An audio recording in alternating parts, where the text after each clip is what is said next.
Okay, I'm logged in on the front end via a box that's here. Go to Home, Create Article.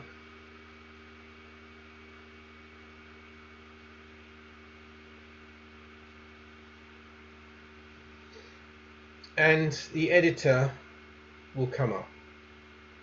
Now, this isn't a Word editor or like Microsoft Word.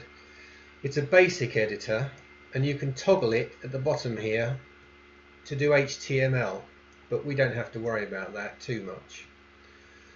So what we're going to do first is look at text, because there are some little tricks here. So I'm going to put a title in, house sparrow, and create an article about a sparrow, because last time we had some photographs, and in one of the photographs is a sparrow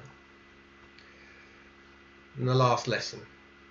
So we've got the house sparrow in the title. We don't put anything in the alias, leave that blank, and everything will be fine. So we go back down, we go down to here. Now I've got some house sparrow stuff from Wikipedia. So I'm going to copy this by right click and copy. Now the first thing is this site needs original content. This is just as an example, so you know you can do this as an example to play with, but we need original content in this site, not copied content from other blogs or anywhere else really. It doesn't really help the site, and duplicating stuff doesn't really help anyone. So original content. Now what I'm going to do is I'm first going to try and right click this into the site. Well, it doesn't, because it comes up with this menu on right click, that comes up. But if you go shift right click, hold the shift down first, you get your normal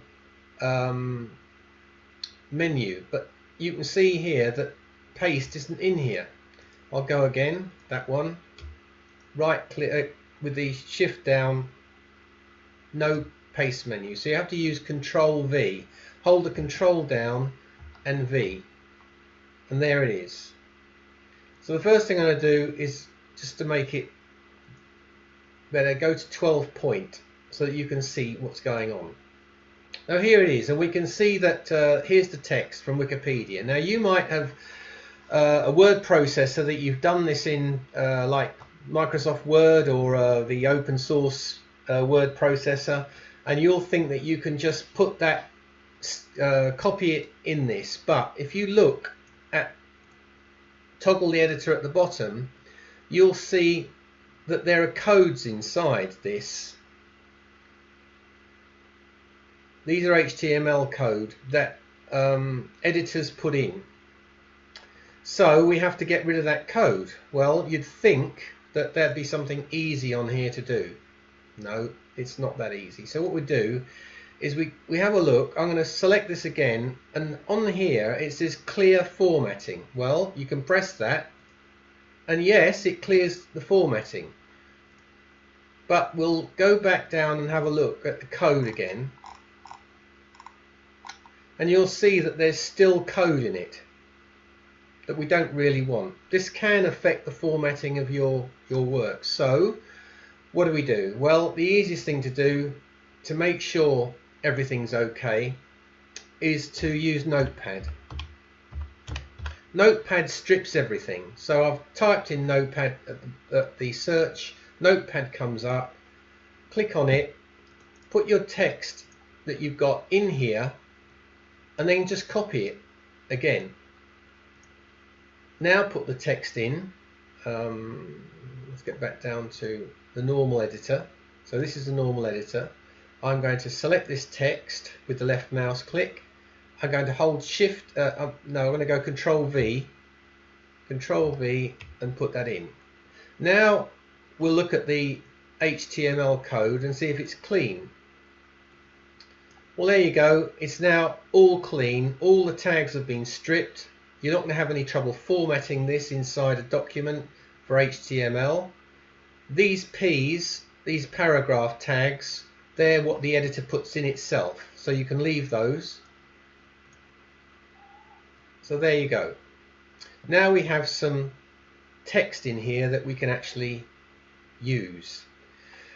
So you can change the size of the text here by selecting and change size. Normally 12 point works well. You can change the where is it? Here, the color of the text. In some text, if you wanted to change some bits into red, you could change there. Hold down here, let's say red there, and there's a bit of red text. You could change something, maybe you want to highlight something, you could change the background color there, and you've highlighted something in your text. There are many things that we can do with this. The useful thing is this is Justify, and this makes it look better in column form. The next thing you need to do is use a preview and look at what it's going to look like in the article. Actually, this isn't what it's going to look like in the article, but it's close.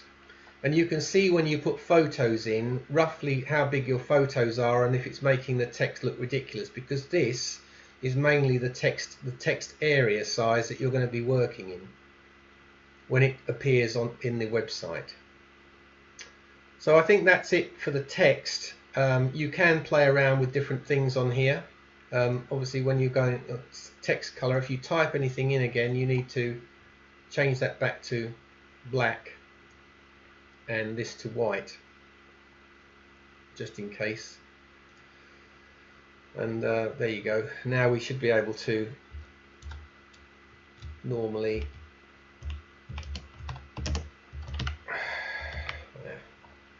and everything's fine.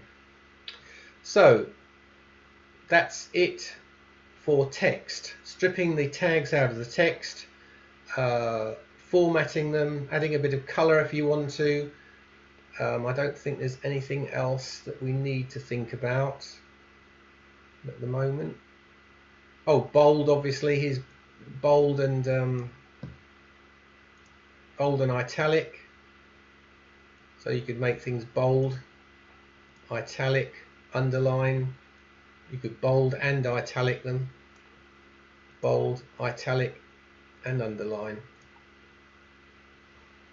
These things, underline usually makes things look messy. To get rid of the underline, you have to go back to the text and click the underline again, and it gets out of it. That's it. That's for the text. Next, it's putting photos in.